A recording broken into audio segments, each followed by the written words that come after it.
in my hot little hands is from Vertical Groove Golf, the Viper. I know, it's a weird name.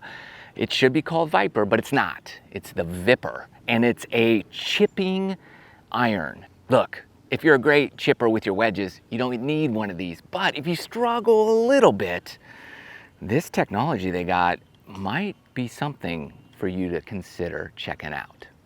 This is kind of like a 7-iron. Most chippers are, we have 39 degrees of loft and 67-degree lie angle. What does that mean? Well, let me show you. Okay, so obviously our loft angle is how high that ball is gonna get in the air. So when you're chipping around the greens, this loft is like a 7-iron loft, so it's gonna give us a nice little chip and run, a little easy chip and run. Basically impossible to chunk and mishit this. The lie angle, that 67-degree lie angle is this, okay? So it's gonna be different than the rest of your irons, hopefully. And what will it do for you? Well, it will encourage you to lift your hands up higher and scoot a bit closer into that ball. Because the higher up you get your hands, the easier it is to just get a pendulum rocking back and forth. The less you're gonna dig the heel in the ground. Now, what about these vertical grooves? What the heck is that's what it's all about, vertical groove technology. The vertical grooves, very interesting. Not only do we have the vertical grooves on the face, but we have this horizontal groove here or line in the top edge of the club. Very important. Those two work, let's say, in a symbiotic relationship with one another. So the vertical, if they're not going up, right, like if they're coming this way or that way, then you either have the club open or closed. So you want it going up, straight back. And then that line on the top edge of the club helps you align everything up perfectly so that you start the ball off on the intended line you're looking at. So now you're not chipping in all different directions, you're chipping in the same direction every single time, and you're getting consistent with the vertical groove and this groove on the top edge to help you line everything up perfectly. Thus, vertical groove. Now, once you get lined up, you're gonna ask yourself, or you're probably asking me right now, well, aren't there horizontal grooves to create spin on the ball? Yes, there is. They have these micro grooves running horizontally, 45 of them. And they go from toe all the way, gosh, nearly to the edge of the heel. So you got grooves all over the face, horizontal. That's for your spin. They're micro grooves. So when you feel them, they're just small, little, like razor blades, ready to grab and bite your golf ball. So you got the vertical to help you line up. You got the lie, everything, and then you got the micro grooves to create just enough spin on there to help you control everything. I might have made that one. But wait, is there more? Yes, there's more. Here's what I like when it comes to chipping around the green. I don't want a ton of bounce on there because then the ball, the club will could bounce into the equator of the ball and send it zooming across the green. So we don't want too much bounce. We want the right amount. This is 8 degrees of bounce, so perfect. But then I like a little forgiveness on the heel and toe. One, so the heel doesn't dig into the turf. So we've got that going on here on the heel side, a little grind down, and the toe is nicely rounded in, so the toe isn't grabbing either. So therefore, with that lie angle, as you get closer and you get that toe down, the toe won't dig. They file down the back edge of the sole. So that gives you some relief so nothing digs into the earth. I mean, with all that, you would think this one would go in at this point. So what I want to know is, can I play multiple shots around the green that you would face in a normal round of golf with just the Viper? Here, ball above my feet, short shot, I would normally use a 60 or a 54 degree wedge. So I'm gonna take the Vipper, I'm gonna open that face and see if I can pop it up. I'm gonna have to choke down, balls above my feet. I'm still gonna have to scooch in because of the lie angle. Open that face and let's see what we get here. Wow. All right, that was easy to hit. You missed the green, you short-sided yourself. We gotta go uphill. We don't have any green to work with.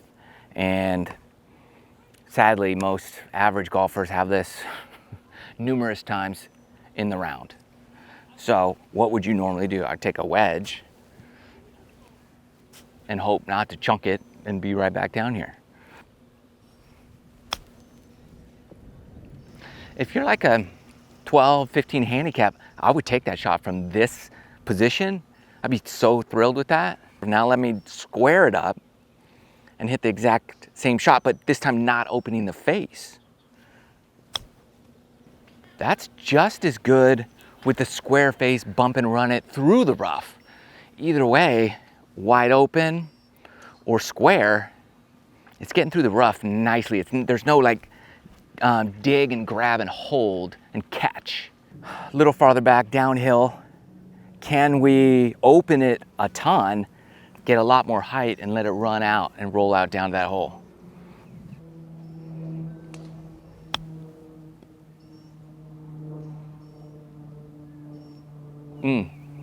That's what I was saying about that back edge being grinded off. Not many of the chippers do that and grind this down back here. So when you open that, man, it's just super forgiving down there. So although you have 8 degrees, when you open it, it's gonna be a lot more, but that relief here gives you what you want. So you're not going from 8 to like 20 degrees of bounce. All right, let's say you're here, you're in the rough or fringe or something. We've got like 30, 40 yards, 50 yards to the flag, the middle flag back there. And you got some fringe to work with. I like just how I can set up and see my aim. Okay, that's where I want to aim. And then I really don't have to worry about it. That's right where I aimed it. And it rolls out. Look at that. That's pretty good. One question I know you're gonna ask is, what if you have a super tight lie? Then can you use the Vipper? Well, we're gonna find out. I'm on the green. It doesn't get much tighter than that. The greenskeeper hopefully is not around right now. But can we chip off the green? I'm gonna do it with a square face and then an open face. Here's the square face version. Okay, yes, I picked it clean. Look at that. Now, let's open the Vipper face a little bit, which adds bounce, and see if we could make it not take a divot on the green.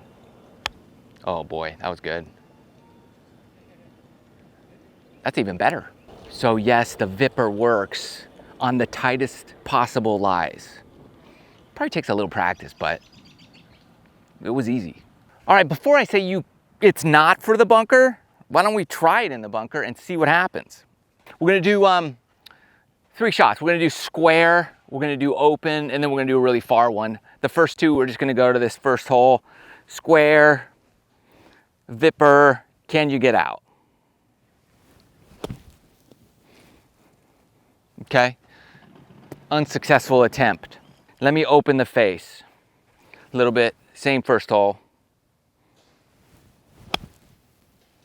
Okay, well, I was trying to go to the close one, it went really far. So now I'm gonna try to go to the far one. I guess just do the same exact shot.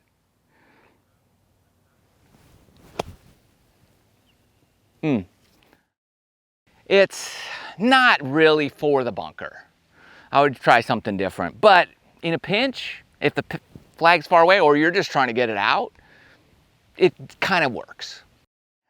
Just to cover all the bases here, can you use it full swing?